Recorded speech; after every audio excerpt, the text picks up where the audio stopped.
Welcome to our channel maths concept academy. मेरा नाम रवि। मैं आपके लिए मैथमेटिकल कंटेंट और साथ ही साथ केवीएस की अपडेट लेके आता हूँ। तो आज जिन 3 पोस्ट के बारे में हम बात करेंगे उनके बारे में जनरली बहुत कम बात होती है। क्यों? क्योंकि इनके नंबर ऑफ पोस्ट बहुत कम आती है। नंबर ऑफ पोस्ट बहुत कम आती है तो ऑब्वियस सी बात है कि भीड़ कम होगी।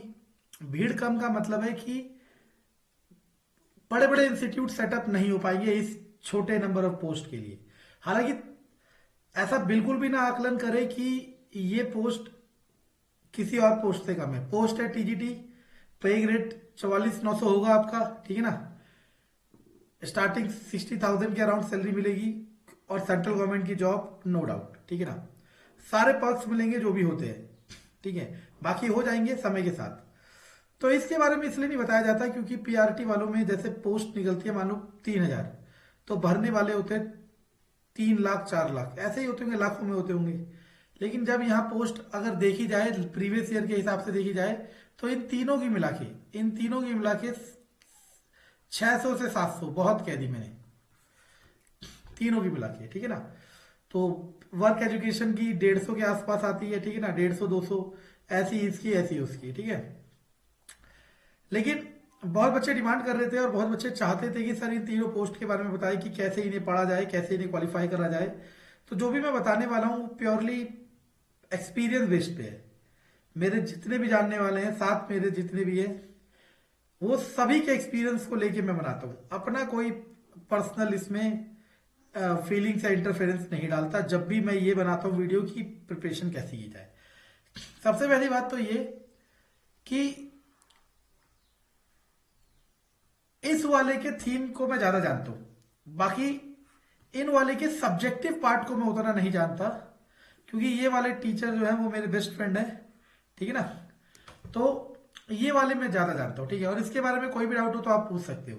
लेकिन जो मैं स्ट्रेटेजी बताऊंगा, जो भी मैं तरीका बताऊंगा वो सभी के लिए कॉमन होगा, बस सब्जेक्टिव पार्ट को छोड़ के। देखो सबसे पहले देखा जाए तो ये 50 नंबर जो है, ये 50 तीनों के लिए सेम है।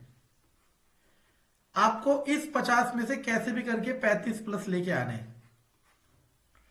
जिस जने ने ये 35 प्लस सिक्योर कर लिए सबसे पहला पार्ट, यानी कि पहली जंग उसने जीत ली। जिन्हें मैं जानता हूं, जो मेरे बेस्ट है दोस्त, वो वर्क एक्सपीरियंस में एक बार डिस्क्वालीफाई हुए थे, सबसे पहले वाले में 2017 वाले में, फिर 2018 वाले में, फिर वो लगे। वो उस समय पहली बार में डिस्क्वालीफाई क्यों हुए थे? क्योंकि वो अपना सब्जेक्टिव पार्ट करके गए थे बस। ना तो उन्होंने हिंदी किया था, ना तो उन्होंने हिंदी किया था, ना ही करंट अफेयर जनरल नॉलेज किया था, ना ही कंप्यूटर लिटरेसी। तो ये 20 नंबर और कंप्यूटर लिटरेसी के 5, तो उनके 25 आए थे।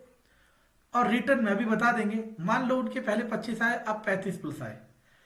अब आपका जो सब्जेक्टिव पार्ट है, ये तीनों की बात कर रहा हूं, फिजिकल एजुकेशन, आर्ट एजुकेशन और वर्क एजुकेशन की।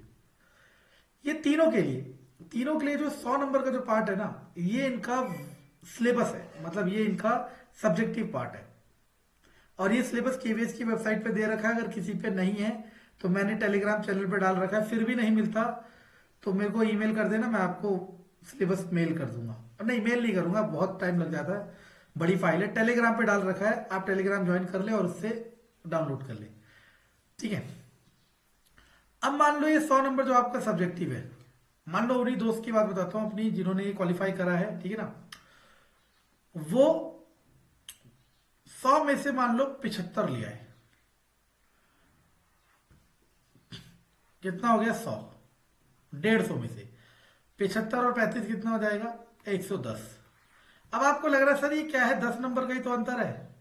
यहां 5 नंबर के अंतर से आपका रिएक्शन हो जाएगा। 5 तो बहुत कह दिया, 0.5 नंबर से, ठीक है। अब उन्होंने अपने सब्जेक्टिव पार्ट में 100 में से 85 उठाए, तो पहले कितने बने? 8 2 10 और 110, और अब कितने बचे? 120। और मैं पहले ही कह चुका हूं 150 में से अगर 120 प्लस आपके आ जाते हैं, देखो 150 में से 105 प्लस वाला भी क्वालिफाई होगा इन तीनों में। समझ आ रहा मैं क्या कह रहा हूं? 105 107 ऐसे ही जाती है कट ऑफ, क्वालिफाई हो जाएगा। लेकिन सिर्फ क्वालिफाई करना हमारा टारगेट नहीं है ना, क्योंकि क्वालिफाई करने के बाद अगर आप मिनिमम मार्जिन से क्वालिफाई करते हैं, तो आपकी फिर डिपेंडेंसी आपकी फिर डिपेंडेंसी इंटरव्यू पे बढ़ जाएगी, आपकी फिर डिपेंडेंसी इंटरव्यू पे बढ़ जाएगी। और ये बहुत नेगेटिव होता है, क्योंकि जब आप अपनी काबिलियत छोड़ के सामने वालों की जज करने की एबिलिटी पे डिपेंड करने लगोगे तो फिर कुछ भी हो सकता है। और ये वो समझ सकते हैं जो केवीएस में इंटरव्यू से रिजेक्शन होता है। आपको पता है कई लोग तो केवीएस भरते नहीं है सिर्फ और सिर्फ इंटरव्यू की वजह से। ठीक है, चलो ऐसा नहीं इंटरव्यू से डर लगता है, लेकिन पता नहीं है ना कि क्या हो रहा है वहां। चलो, हाँ, और दूसरी चीज, ये तीनों पोस्ट जो भी हैं इसमें पैडागोजी जैसा कुछ भी नहीं है, तो बहुत मजेदार है। ये तीनों पोस्ट के बारे में एक बात और बता देता हूं कि अगर आप ये तीनों पोस्ट में लग जाते हो केवीएस में, देखो वर्कलोड जैसा कोई बात नहीं होती है, ठीक है ना। आप सोचो वर्क एक्सपीरियंस, या मानो फिजिकल एजुकेशन टीचर लग गए, आपको गेम्स तो पसंद ही होगा, स्पोर्ट्स तो पसंद नहीं होंगे। अब जिसको नहीं पसंद भाई उसने रहने दो, ठीक है ना। स्पोर्ट्स पसंद नहीं होगा, आपको बच्चों को खिलाना है, उनके साथ खेल भी सकते हो, उन्हें रूल बताना है और उस चीज के आपको पैसे मिलेंगे। सोचा है कभी? आर्ट एजुकेशन के टीचर लगते हो, आपको ड्राइंग पसंद है, ड्राइंग बनाना पसंद है, कलाकृतियों के बारे में जानना पसंद है, वही आपको बताना है, उसके पैसे मिलेंगे आपको, ठीक है ना। बच्चे स्पोर्ट्स के लिए नेशनल खेलने जाएंगे, कहीं जाएंगे, आपको साथ जाना है, उनके साथ आप भी एक्सप्लोर करोगे। समझ आ रहा है मैं क्या कह रहा हूं? ये बहुत सारी चीजें हैं जो आपको करने को मिलेगी। और वर्क एक्सपीरियंस टीचर का क्या काम होता है, बेसिक काम बताता हूं, सबसे बेसिक। और ये अभी और एक्सप्लोर होने वाला है। केवीएस में एक लैब होती है जिसका नाम होता है अटल टिंकरिंग लैब। अटल टिंकरिंग टिंकरिंग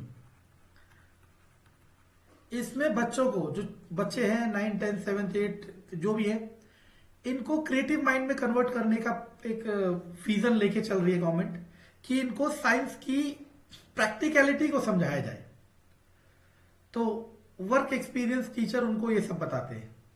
दूसरा काम वर्क एक्सपीरियंस टीचर का ये होता है कि स्कूल में जो भी कोई भी है ना, जैसे कोई फंक्शन हो रहा है या जितनी भी इलेक्ट्रिकल या इलेक्ट्रॉनिक्स डिवाइसेज है, सबका रिकॉर्ड मेंटेन करना, सब में रिपेयर नहीं करना, कोई खराबी होगी तो आपको आगे भेजना, बिल लगाना, ये सब करना। मतलब अगर देखा जाए तो स्कूल वालों का पर्सनल जूनियर इंजीनियर कह सकते हैं। गजब की जॉब है और बहुत मजेदार है। जॉब तो सारी गजब की है, अगर मेहनत करने के बाद मिली है तो सारी जॉब गजब की है, नो डाउट।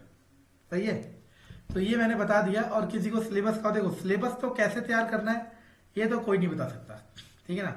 ये सिर्फ आप खुद चेक करोगे। मैंने पहले ही कहा हिंदी के लिए सबसे अच्छा तरीका बताता हूं। हिंदी के लिए कोई सी भी पतली बुक हो जिसमें हिंदी के ग्रामर के रूल हो, प्रीवियस ईयर के पेपर देख के देख लो। इंग्लिश के लिए तो वो कैब अच्छी कर लो, बाकी एक पैसेज आता है, 2-3 वो कैब आती है, 1-2 वो, तो 10 में से 7 ले आओगे तो चल जाएगा। जनरल नॉलेज में आप जितना कर सकते हो, 10 में से 6 या 7 का टारगेट रखो, 10 लाख से 10। रीजनिंग में पूरा 10 में 10 रखो, और कंप्यूटर में पूरा 10 में से 8 या 9 रखो।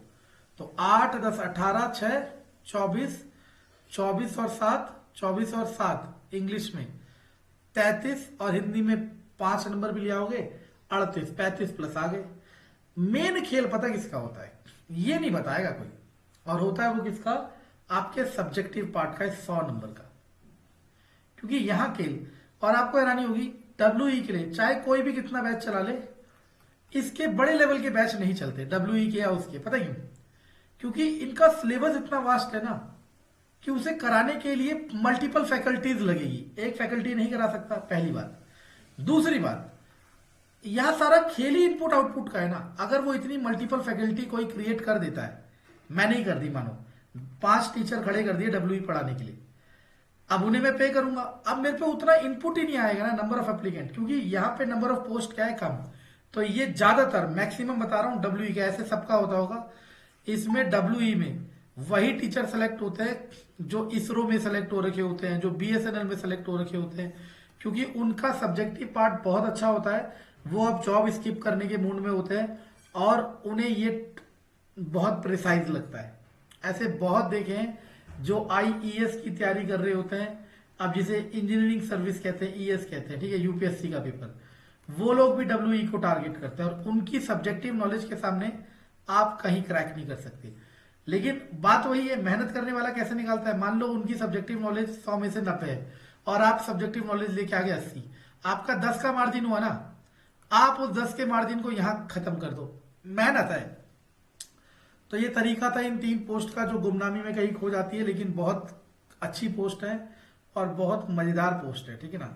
और टीजीटी है नो डाउट, सैलरी भी बहुत अच्छी है। कंटेंट पसंद आए तो लाइक सब्सक्राइब शेयर जरूर